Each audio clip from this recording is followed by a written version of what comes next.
Las servidumbres del yo.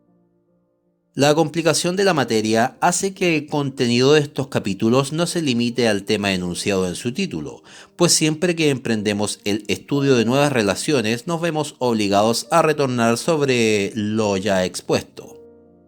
Así hemos dicho ya repetidamente que el yo se haya constituido en gran parte por identificaciones sustitutivas de cargas abandonadas del ello, y que las primeras de estas identificaciones se conducen en el yo como una instancia especial, oponiéndose a él en calidad de superyo.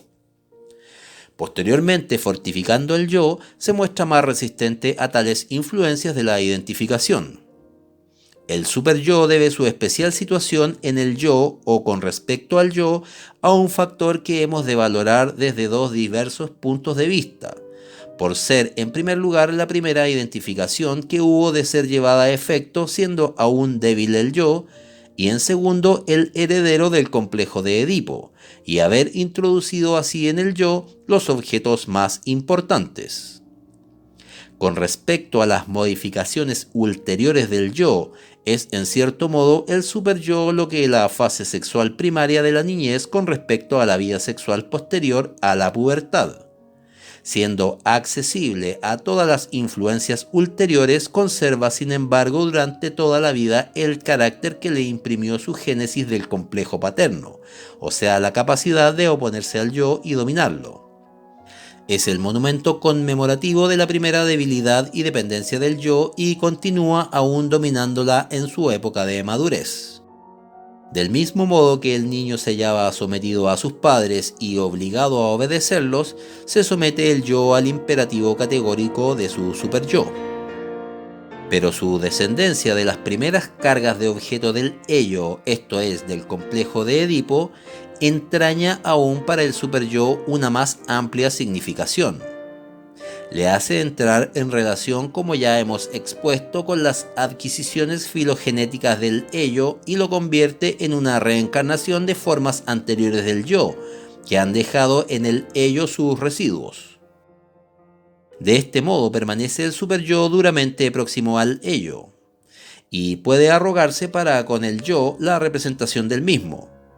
Penetra profundamente en el ello y en cambio se halla más alejado que el yo de la conciencia.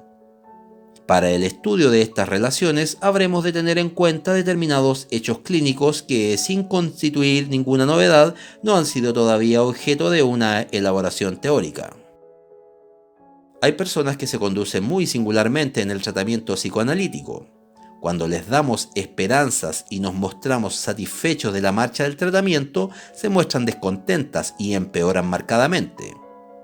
Al principio atribuimos este fenómeno a la rebeldía contra el médico y el deseo de testimoniarle su superioridad, pero luego llegamos a darle una interpretación más justa.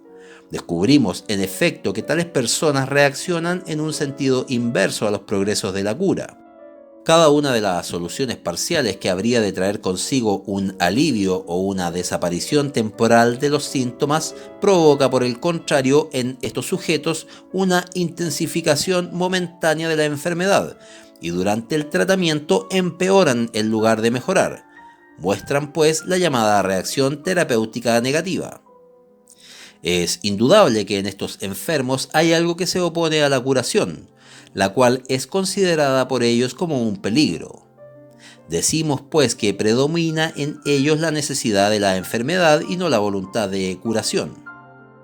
Analizada esta resistencia en la forma de costumbre y sustraída de ella la rebeldía contra el médico y la fijación a las formas de la enfermedad, conserva sin embargo intensidad suficiente para constituir el mayor obstáculo contra la curación, obstáculo más fuerte aún que la inaccesibilidad narcisista, la conducta negativa para con el médico y la adherencia a la enfermedad.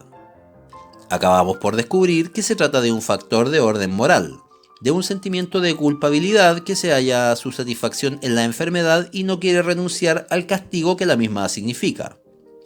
Pero este sentimiento de culpabilidad permanece mudo para el enfermo. No le dice que sea culpable y de este modo el sujeto no se siente culpable, sino enfermo.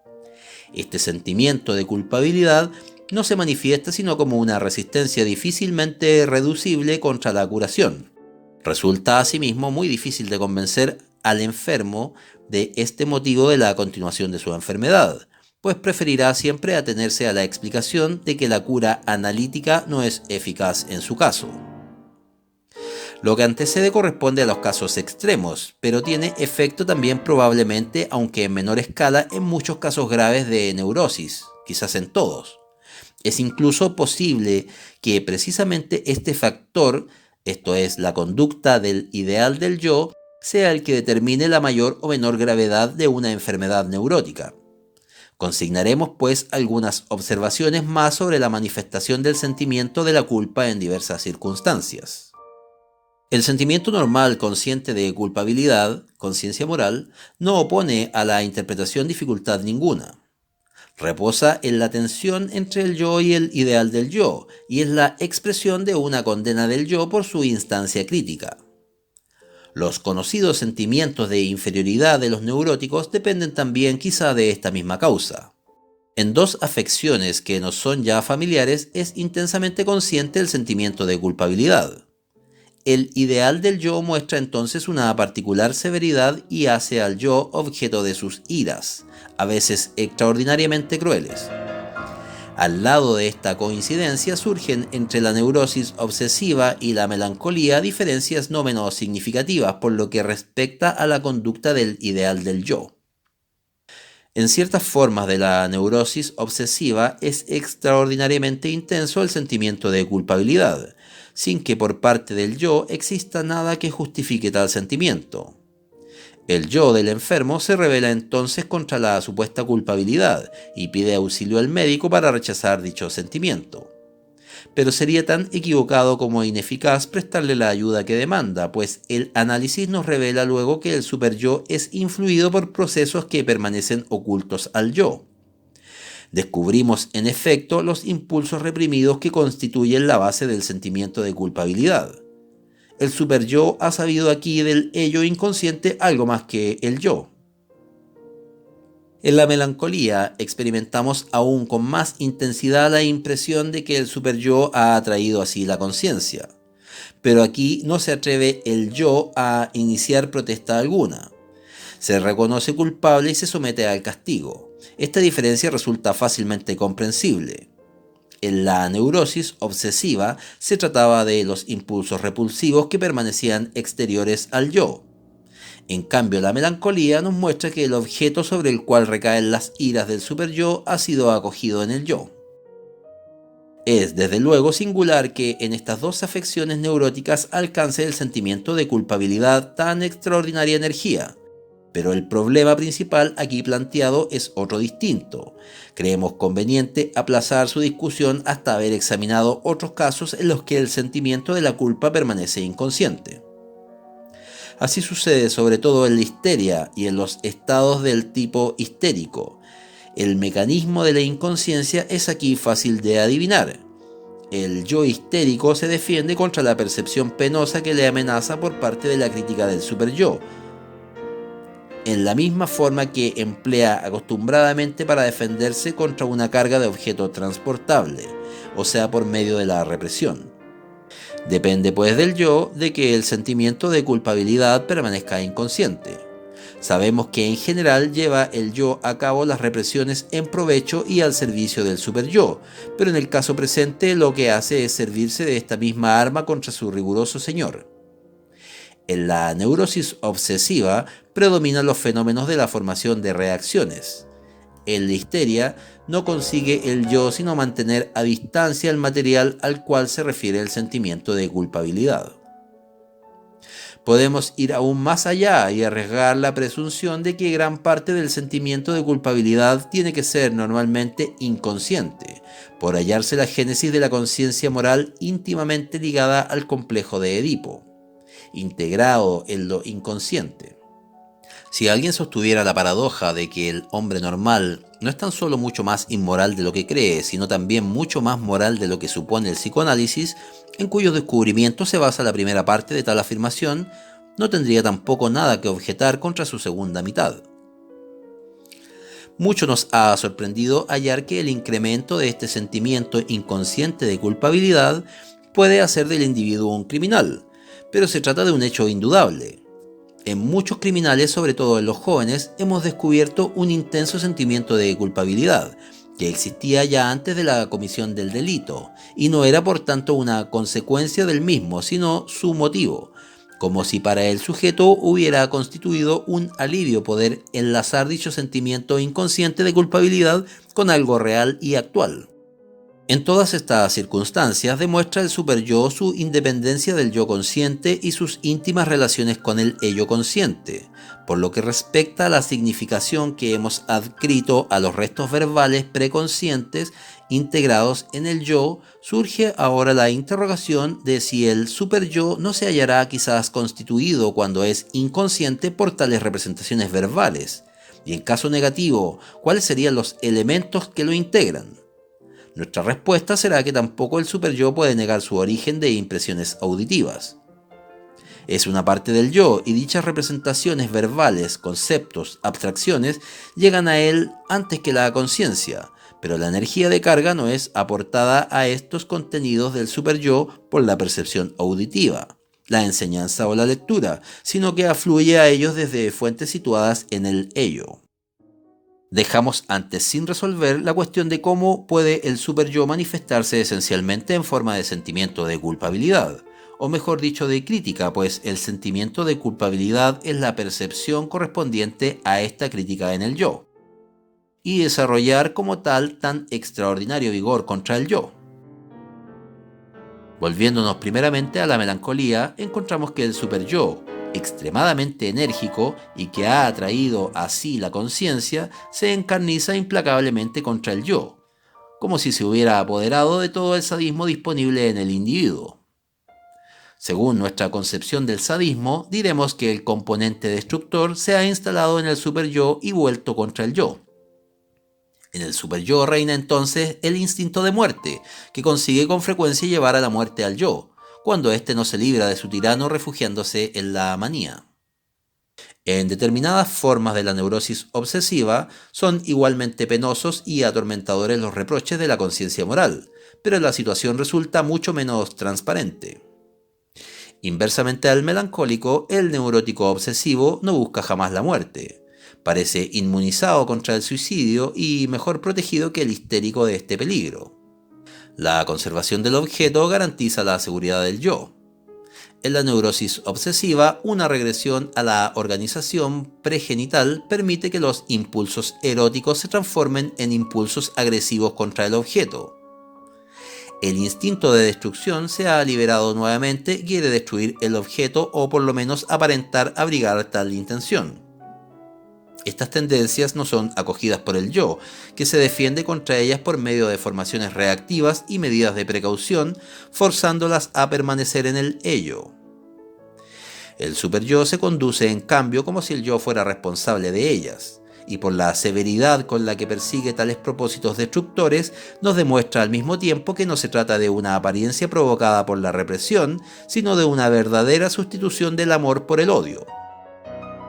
Falto de todo medio de defensa en ambos sentidos, se revela inútilmente el yo contra las exigencias del ello asesino y contra los reproches de la conciencia moral punitiva. Solo consigue estorbar los actos extremos de sus dos atacantes y el resultado es, al principio, un infinito autotormento y más tarde un sistemático martirio de objeto cuando éste es accesible. Los peligrosos instintos de muerte son tratados en el individuo de muy diversos modos. Parte de ellos queda neutralizada por su mezcla con componentes eróticos. Otra parte es derivada hacia el exterior como agresión y una tercera, la más importante, continúa libremente su labor interior. ¿Cómo sucede pues que en la melancolía se convierte el superyo en una especie de punto de reunión de los instintos de muerte? Situándose en el punto de vista de la restricción de los instintos, o sea, de la moralidad, podemos decir lo siguiente: el ello es totalmente amoral.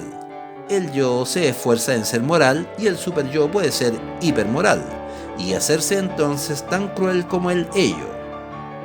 Es singular que cuanto más se limita el hombre su agresión hacia el exterior, más severo y agresivo se hace en su ideal del yo, como por un desplazamiento y un retorno de la agresión hacia el yo. La moral general y normal tiene ya un carácter severamente restrictivo y cruelmente prohibitivo, del cual procede la concepción de un ser superior que castiga implacablemente. No nos es posible continuar la explicación de estas circunstancias sin introducir una nueva hipótesis.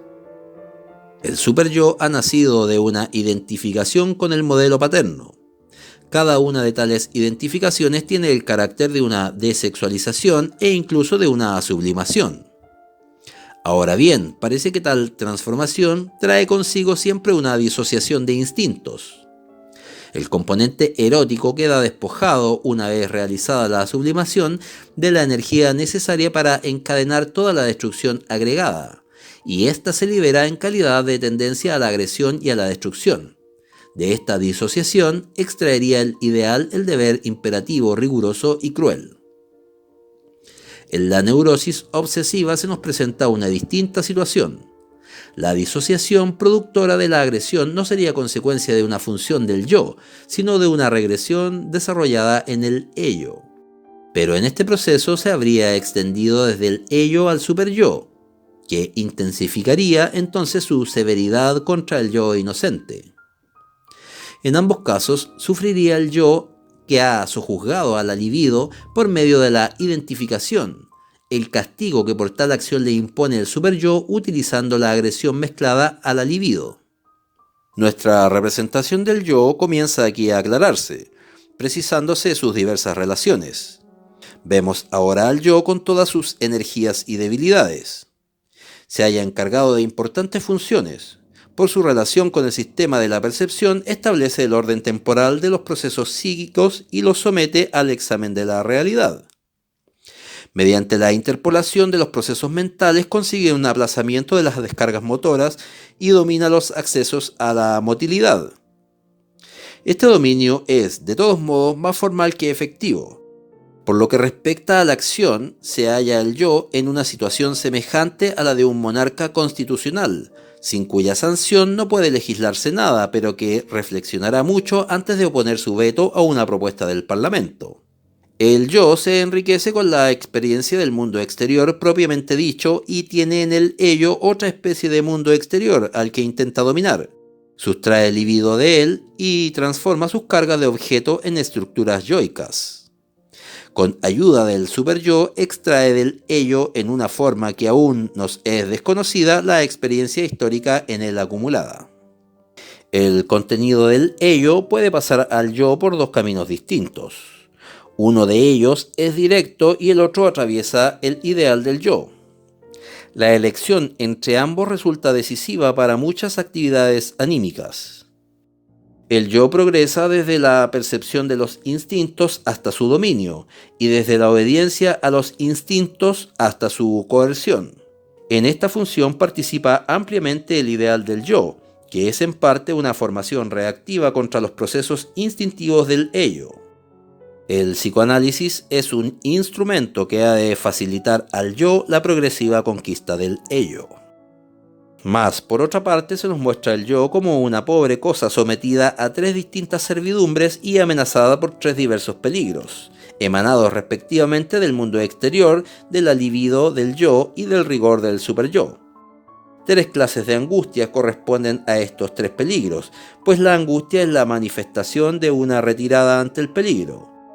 En calidad de instancia fronteriza, quiere el yo constituirse en mediador entre el mundo exterior y el ello, intentando adaptar el ello al mundo exterior y alcanzar en éste los deseos del ello por medio de su actividad muscular.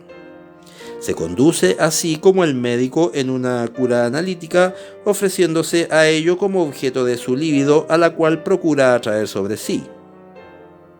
Para el ello no es solo un auxiliar, sino un sumiso servidor que aspira a lograr el amor de su dueño. Siempre que le es posible procurar permanecer de acuerdo con el ello, superpone sus racionalizaciones preconscientes a los mandatos inconscientes del mismo. Simula una obediencia del ello a las advertencias de la realidad, aun en aquellos casos en los que el ello permanece inflexible y disimula los conflictos del ello con la realidad y con el superyo. Pero su situación de mediador le hace sucumbir también, a veces, a la tentación de mostrarse oficioso, oportunista y falso, como el estadista que sacrifica sus principios al deseo de conquistarse la opinión pública. El yo no se conduce imparcialmente con respecto a las dos clases de instintos.